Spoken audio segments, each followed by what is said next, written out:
Meanwhile, Yuna was still lying in bed, unable to shake the image of Wuben surrounded by other girls. Her phone rang. It was Wuben.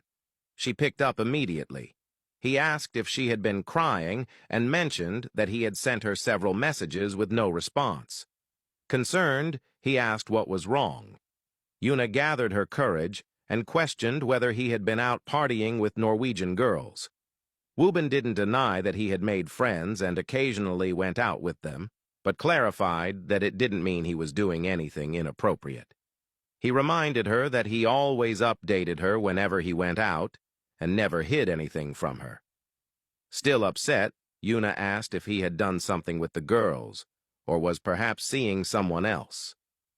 Wuben laughed, telling her that she was overthinking.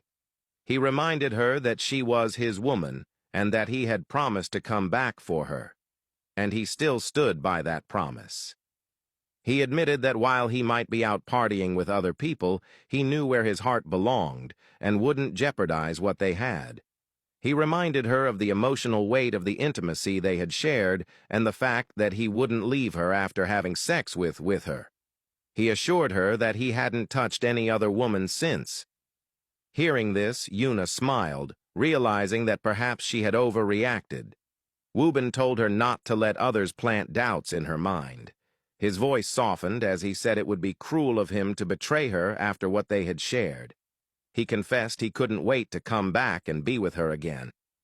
Yuna laughed shyly and apologized for overthinking. She promised to trust him more. Wuben reminded her to take care of herself before hanging up. Yuna, now smiling, felt reassured and relieved that everything between them was still intact.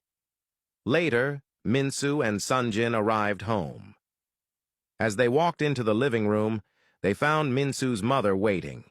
She immediately stood and rushed to hug her daughter, relieved to see her. She mentioned that she had planned to head to the hospital but was glad to hear Minsu had already been discharged. Minsu reassured her that she was fine. Her mother then turned to Sunjin and thanked him for taking care of her daughter. Sunjin replied that it was his responsibility as her husband, then excused himself to give them some privacy. Minsu and her mother sat down, catching up after so long apart. Her mother looked at her belly and proudly said Minsu was going to be a wonderful mother. She expressed excitement about becoming a grandmother and promised to take care of Minsu now that she was around.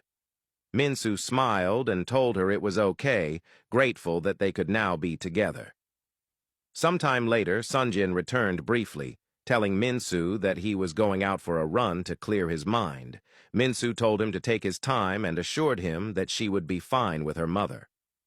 Sunjin nodded and stepped out. Instead of going for a run, Sunjin drove to Kim's family organization.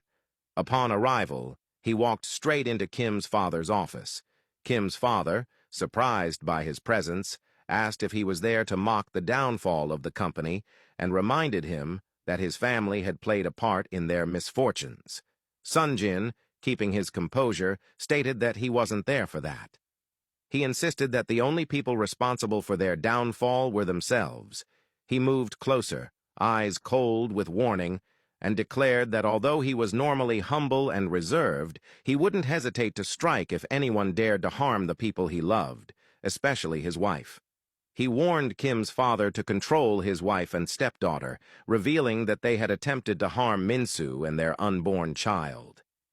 Confused, Kim's father stood and asked what he was talking about, accusing Sunjin of fabricating stories to ruin their already tarnished reputation.